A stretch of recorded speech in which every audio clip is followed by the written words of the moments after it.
할렐루야. 우리 분들가에서 하실 때 걱정하지 마십시오. 하나님께서 고쳐주실 겁니다. 이렇게 한번 인사하실까요?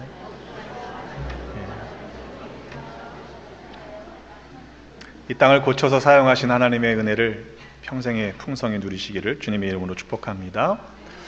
오늘 말씀은 예수님께서 니고데모와 말씀을 나누시던 가운데 이어지고 있는 본문의 말씀입니다. 어느 날 밤이었지요.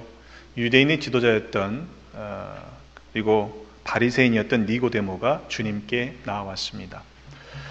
니고데모는 예수님을 랍비라고 부르면서 당신은 하나님께로부터 온 선생님입니다. 왜냐하면 당신이 행하는 표적은 하나님과 함께하지 않으면 결코 불가능한 일이기 때문에 그렇습니다. 이렇게 이야기를 합니다.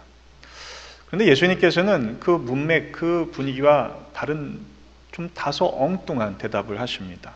사람이 거듭나지 아니하면 하나님 나라를 볼 수 없다. 이렇게 말씀하십니다. 니고데모는 무슨 말씀을 하시는지 이해할 수가 없었죠. 그래서 다시 묻습니다. 사람이 늙으면 어떻게 날 수가 있습니까? 두 번째 모태에 들어갔다 날 수 있습니까? 예수님께서 말씀하시죠. 사람이 물과 성령으로 나지 아니하면 하나님 나라에 들어갈 수가 없다. 이어서 성령으로 거듭난 사람에 대해서 이야기를 하십니다. 니고데모는 그 말씀을 듣고도 어찌 그런 일이 있을 수 있습니까? 라고 되묻습니다. 그때에 믿음에 대해서 예수님께서는 말씀하십니다. 내가 땅의 일을 말하여도 너희가 믿지 아니하거든 하물며 하늘의 일을 말하면 어떻게 믿겠느냐? 하늘에서 내려온 자 곧 인자 외에는 하늘에 올라간 자가 없느니라. 모세가 광야에서 뱀을 든 것 같이 인자도 들려야 하리니 이는 그를 믿는 자마다 영생을 얻게 하려 하심이라. 이렇게 말씀했습니다. 그리고 연결되는 본문의 말씀이 우리가 너무도 잘 아는 요한복음 3장 16절의 말씀입니다. 하나님이 세상을 이처럼 사랑하사 독생자를 주셨으니 이는 그를 믿는 자마다 멸망하지 않고 영생을 얻게 하려 하심이라. 근데 이 말씀이요 15절과 16절 그리고 18절에 반복되는 표현이 있습니다. 그를 믿는 자마다 라는 거예요. 그를 믿는 자마다 영생을 얻게 하려 하심이라 라는 말씀이 반복되고 있습니다. 여러분 그렇습니다. 우리가 예수님을 나의 구주로 믿고 고백할 때에 그 믿음이 있어야지만 구원을 얻게 되는 것이고 또한 영생에 이룰 수 있게 되는 것입니다. 때문에 여기 모여 우리가 함께 예배하는 우리 성도님 여러분 모두는 이미 그 구원의 은혜를 받았음을 믿고 감사하시기를 주님의 이름으로 부탁을 드립니다.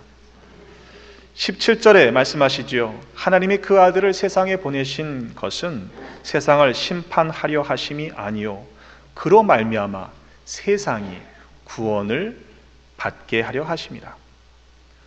세상이 구원을 받게 하시려고 아들 예수 그리스도를 이 땅에 보내주셨어요. 그 하나님의 선하신 뜻을 우리가 오해해서는 안 될 것입니다. 자, 문제는 모두가 다 구원을 받는 것은 아니라는 점입니다. 그를 믿는 자마다 멸망하지 않고 영생을 얻게 됩니다. 그런데 그 말을 바꿔보면 그를 믿지 않는 사람도 있다는 이야기예요. 예수 그리스도께서 십자가에 못 박혀 죽으신 것은 보혈을 흘리신 것은 모든 사람들에게 유효합니다. 하지만 그를 믿는 사람들에게만 오직 그 효력이 발생한다는 것을 알아야 합니다. 그래서 믿음이 필요한 것입니다. 예수님께서는 구약의 사건을 예로 드셨습니다. 민수기 21장 4절로 9절의 말씀에 보면 이스라엘 백성들이 하나님 앞에 또다시 원망합니다. 백성이 호르산에서 출발하여 홍해 길을 따라 에돔 땅을 우회하려 가던 길에 그 길로 말미암아 백성들의 마음이 상합니다. 아니 지름길로 가면 될 것을 빙 돌아가고 있는 그들의 모습을 보면서 고생스럽잖아요. 그러니까 또다시 원망이 시작됩니다.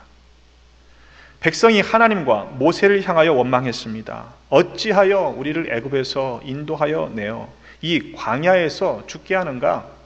이곳에는 먹을 것도 없고 물도 없도다. 우리 마음이 이 하찮은 음식을 싫어하노라 그랬습니다.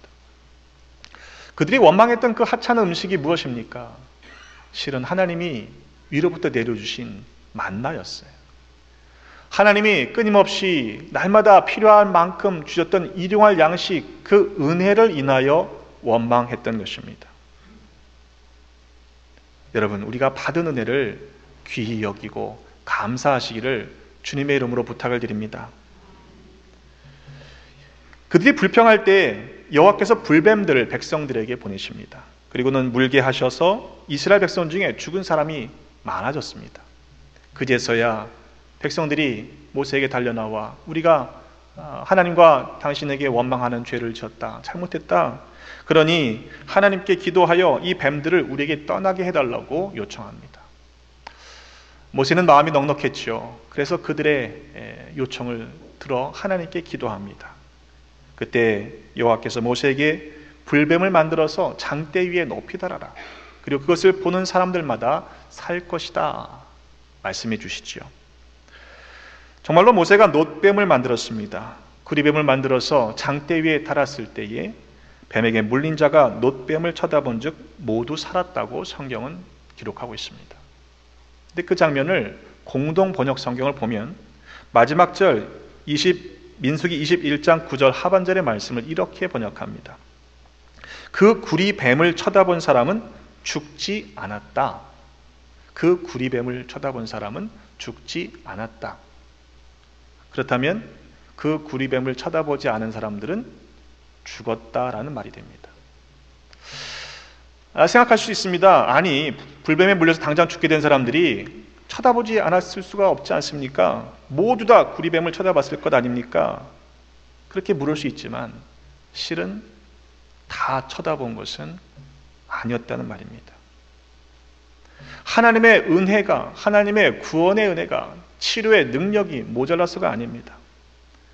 그들 중에는 하나님의 말씀을 믿지 않았던 사람들이 있었던 것입니다. 무슨 구리뱀의 효능이 어디 있겠어? 라고 순종하지 않았던 사람들은 그 장대에 달린 구리뱀을 보지 않았기 때문에 결국에는 죽게 되었던 것이죠. 그것은 오늘 읽으신 요한복음 3장 14절의 말씀을 읽으면 보다 분명하게 이해됩니다. 모세가 광야에서 뱀을 든 것 같이 인자도 들려야 하리니 이는 그를 믿는 자마다 영생을 얻게 하려 하심이니라. 예수님께 십자가 달려 돌아가신 것은 그를 믿는 자마다 영생을 얻게 하려 하시기 위함이었습니다. 자, 그런데 모두가 다 구원을 받았느냐 이 말이에요. 오히려 지금도 여전히 믿지 않은 사람들이 더 많지 않습니까?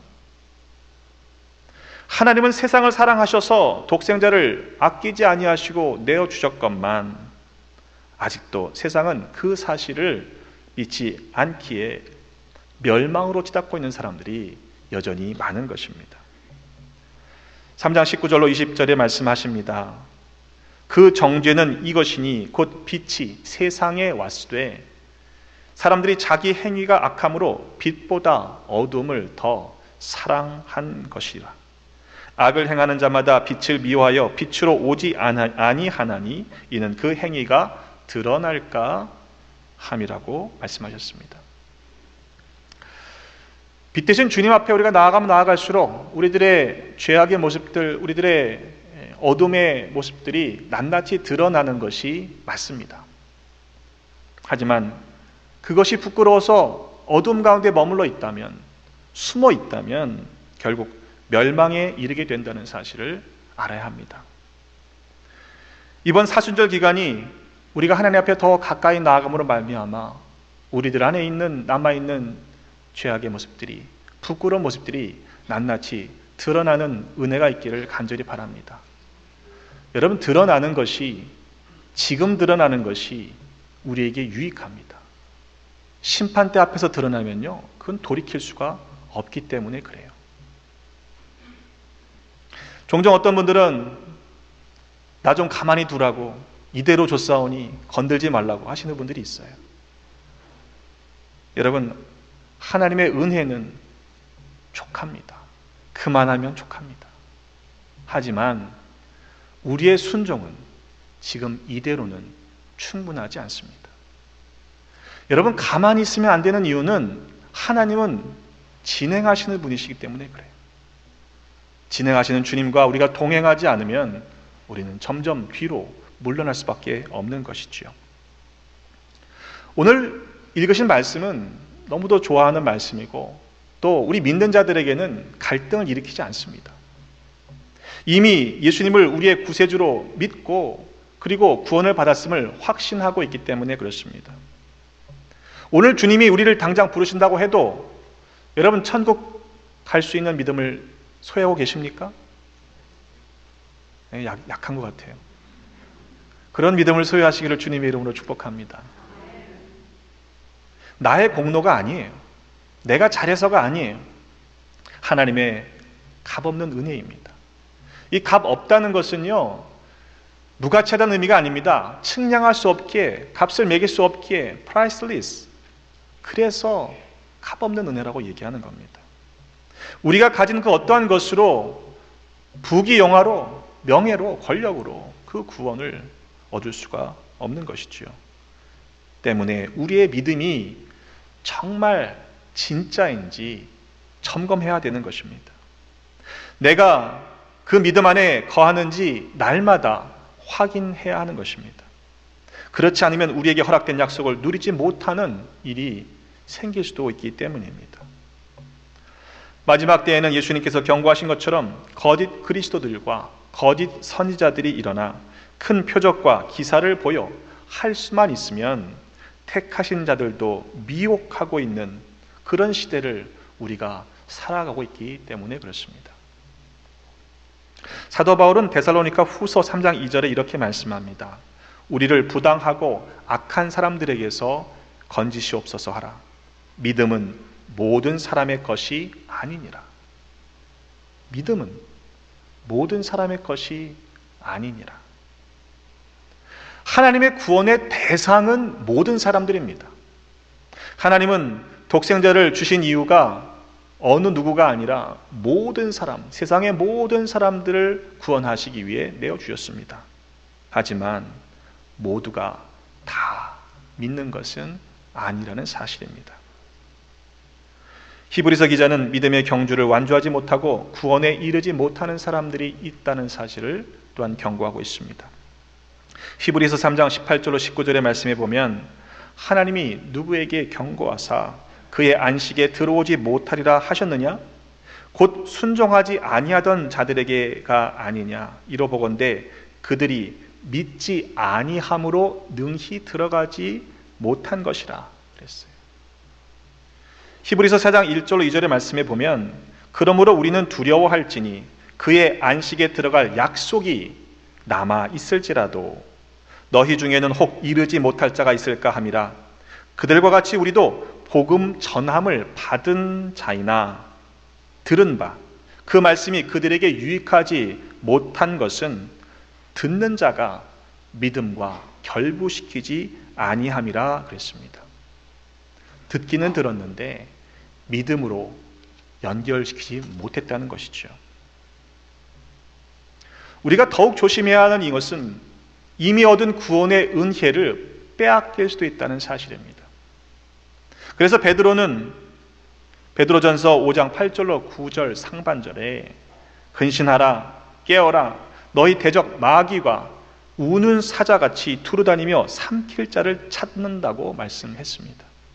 때문에 너희는 믿음을 굳건하게 하여 그를 대적하라 권면했던 것입니다. 믿음만이 대적하여 이길 수 있는 것이기 때문입니다. 혹 우리 가운데 한 번 받은 구원이 무효가 될 수 있습니까? 무슨 일이 있더라도 우리 그냥 자동적으로 천국에 가는 거 아닙니까? 라고 생각하실 수 있습니다. 그러나 정말 그렇다면 굳이 사도들이 이러한 말씀을 반복해서 우리에게 경고하지는 않았을 것입니다. 오히려 우리가 아니란 생각으로 긴장을 늦추고 있으면 결국 사탄의 먹잇감이 될 것이라는 사실을 여러 구절에서 경고하고 있는 것입니다. 때문에 주의하고 또 주의해야 하는 것이죠. 히브리서 기자의 말씀은 우리의 영적인 각성을 정신 번쩍 나게 해줍니다. 히브리서 6장 4절로 6절의 말씀에 보면 이런 말씀이 있습니다.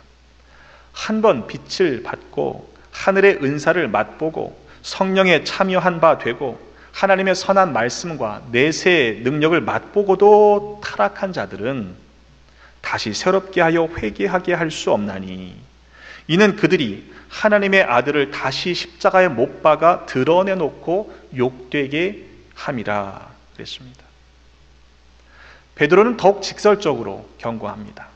베드로후서 2장 20절로 22절의 말씀에 보면 만일 그들이 우리 주 되신 구주 예수 그리스도를 알므로 세상의 더러움을 피한 후에 다시 그 중에 얽매이고 지면 그 나중 형편이 처음보다 더 심하리니 의의 도를 안 후에 받은 거룩한 명령을 저버리는 것보다 알지 못하는 것이 도리어 그들에게 나으니라. 참된 속담에 이르기를 개가 토하였던 것에 돌아가고 돼지가 씻었다가 더러운 구덩이에 도로 누웠다 하는 말이 그들에게 응하였도다 그랬습니다. 개가요 토한 걸 다시 먹는 것을 한번 상상해 보세요. 역겹지 않습니까? 마치 그런 것 같다는 거예요. 여러분, 어떠한 이유에도 불구하고 지지 마시기를 주님의 이름으로 축복합니다. 교회 역사를 보면 교회 교부들조차도 세례받는 것을 죽기 직전까지 미루어 두었던 것이 유행했던 시기가 있습니다. 왜냐하면 세례를 일찍 받아놓고는 그 이후에 혹시라도 죄를 지으면 그 문제를 어떻게 해결할 것인가에 대한 대답을 찾지 못했기 때문에 임종 직전에 세례를 받았던 것이죠. 하지만 세례는 그렇게 미루어둘 일이 아닙니다. 내가 예수를 믿고 구주로 영접하는 것을 공식적으로 선언하는 거룩한 예식이기 때문에 여러분 아직 받지 않으신 분들이 있다면 일찍 받으시기를 권면합니다. 이번 부활절에도 감사 예배를 드리면서 우리가 세례식을 거행합니다. 히브리서의 말씀 3장의 말씀도 또 이런 말씀이 있어요. 3장 12절로 14절에 보면 형제들아 너희는 삼가 혹 너희 중에 누가 믿지 아니하는 악한 마음을 품고 살아계신 하나님에게서 떨어질까 조심할 것이요 오직 오늘이라 일컫는 동안에 매일 피차 권면하여 너희 중에 누구든지 죄의 유혹으로 완고하게 되지 않도록 하라. 우리가 시작할 때 확신한 것을 끝까지 견고히 잡고 있으면 그리스도와 함께 참여한 자가 되리라. 그렇게 말했습니다. 또 히브리서 10장 38절로 39절에 나의 의인은 믿음으로 말미암아 살리라. 또한 뒤로 물러가면 내 마음이 그를 기뻐하지 아니하리라 하셨느니라. 우리는 뒤로 물러가 멸망할 자가 아니요 오직 영혼을 구원함에 이르는 믿음을 가진 자니라 그랬습니다. 결국 이 모든 문제는 믿음의 문제라는 거예요. 바라기는 여러분 뒤로 물러서지 마시고 앞으로 나아가시기를 주님의 이름으로 축복합니다. 중요한 키는 믿음이에요. 과연 우리가 믿음이 있느냐? 우리가 믿음이 있다는 사실을 어떻게 알 수 있습니까? 예수님께서도 말씀하셨습니다. 마태복음 7장 21절에 나더러 주여 주여 하는 자마다 다 천국에 들어갈 것이 아니요 다만 하늘에 계신 내 아버지의 뜻대로 행하는 자라야 들어가리라. 그 믿음이 행함으로 드러나야 한다는 것입니다. 주님을 믿는다는 것은 우리가 세상 속에서 어떻게 살아가는지에 대한 그 모습 속에서 드러나게 되어 있습니다. 교회 안에서 크리스찬이 되시면 안 돼요. 세상 속에서 크리스찬으로 살아가시기를 바랍니다. 오늘 본문 마지막 절에서도 예수님께서 말씀하십니다. 진리를 따르는 자는 빛으로 오나니 이는 그 행위가 하나님 안에서 행한 것임을 나타내려 함이라. 교회 생활이 아닙니다. 하나님이 교회를 이처럼 사랑하신 것이 아니잖아요. 하나님이 세상을 이처럼 사랑하사 독생자를 주셨습니다. 물론 교회는 구원의 방주입니다. 때문에 세상 사람들이 빠져 죽어가는 것을 보면서 그대로 방치해서는 안 될 것입니다. 그러나 교회가 확장되는 것에 목표를 두어서는 안 됩니다. 이 땅이 하나님의 나라가 되는 것으로 우리들의 믿음의 경주를 달려가야 하는 것입니다. 이 배에 다 태울 수가 없어요. 교회를 확장시켜 간다고 하나님의 나라가 이루어진다면 참 좋겠지만 세상 속에서 주의 뜻이 이루어지기를 우리가 기도하지 않습니까? 이 세상이 하나님의 나라가 되도록 지경을 넓혀가야 하는 것입니다. 바울은 말하기를 로마서 2장 13절에 하나님 앞에서는 율법을 듣는 자가 의인이 아니요 오직 율법을 행하는 자라야 의롭다 하심을 얻게 된다고 말씀했습니다. 많은 사람들이요 알고 있다고 생각해요. 하지만 행하지 않습니다. 야고보서 기자는 4장 17절에 이렇게 말씀합니다. 사람이 선을 행할 줄 알고도 행하지 아니하면 죄니라. 또 야고보서 1장 22절에 말씀하기를 너희는 말씀을 행하는 자가 되고 듣기만 하여 자신을 속이는 자가 되지 말라. 그렇게 당부했습니다. 여러분, 이번 한 주간을 그리고 우리의 남은 인생을 어떻게 살아가시겠습니까? 뒤로 물러서지 마십시다. 믿음에서 떨어지지 마시기를 주님의 이름으로 축복합니다. 이미 시작된 믿음의 경주를 우리 끝까지 함께 완주하십시다. 우리에게 약속하신 이는 미쁘신 분이십니다. 히브리서 10장 23절로 25절에 보면 또 약속하신 이는 미쁘시니 우리가 믿는 도리의 소망을 움직이지 말며 굳게 잡고 서로 돌아보아 사랑과 선행을 격려하며 모이기를 피하는 어떤 사람들의 습관과 같이 하지 말고 오직 권하여 그날이 가까이 옴을 볼수록 더욱 그리하자 말씀했습니다. 바라기는 또한 그 구원에 이를 때 나만 혼자 그 구원에 이르지 마시고 아직도 이 구원의 은혜를 알지 못하는 세상 속에 있는 예수를 알지 못하는 영혼들을 구원해내는 거룩한 일들에 앞장서시기를 부탁을 드립니다. 베드로후서 3장 8절로 10절에 이렇게 말씀합니다. 사랑하는 자들아 주께는 하루가 천년 같고 천년이 하루 같다는 이 한 가지를 잊지 말라. 주의 약속은 어떤 이들이 더디다고 생각하는 것 같이 더딘 것이 아니라 오직 주께서는 너희를 대하여 오래 참으사 아무도 멸망하지 아니하고 다 회개하기에 이르기를 원하시느니라. 그러나 그 주의 날이 도적같이 올 것이라고 말씀하지 않습니까? 우리를 위해 기다려주신 것입니다. 하나님의 시간은 하루가 천년 같고 천년이 하루 같다고 했습니다. 그런데 그 시간을 우리의 시간으로 오해해서는 안 될 것입니다. 주님이 곧 오신다고 해놓고 2000년이 지나지 않았습니까? 그러니 언제 올지 누가 합니까? 라고 방심하고 있으면 그 천년이 곧 오시리라는 그 천년이 천년 후가 아니라 내일이 될 수도 있다는 사실을 우리는 알아야 합니다. 요즘 한국의 TV 뉴스를 보면 과거의 일들이 드러나서 부끄러움을 당하고 그동안 쌓아놓았던 모든 것들이 한순간에 무너지는 일들을 경험하는 기사를 보게 됩니다. 여러분, 인생의 일들도 그러합니다. 그런데 지금 드러나는 게 나요. 영생에 이르면 우리가 더 심각하게 여겨야 하지 않겠습니까? 우리가 주님 앞에 나아갈 때 우리들의 부끄러운 모습을 감추어 주시고 깨끗게 하시고 고쳐주시고 새롭게 하실 것입니다. 우리 모두가 마지막 심판대 앞에 섰을 때 그때 드러나서 부끄러움 당하는 일을 겪지 말고 오직 이 땅을 살아가는 동안에 우리를 참아주시는 이 기간에 주님 앞에서 성결하게 살아가시는 믿음의 사람들이 되시기를 주님의 이름으로 축복합니다. 기도하겠습니다. 하나님, 세상을 이처럼 사랑하사 독생자를 내어주신 그 크신 사랑에 감사를 드립니다. 그러나 주님을 믿는다 하면서도 때로 연약하여 흔들릴 때가 있었음을 고백합니다. 뒤로 물러나고 또 믿음이 떨어질 때가 있었음을 고백합니다.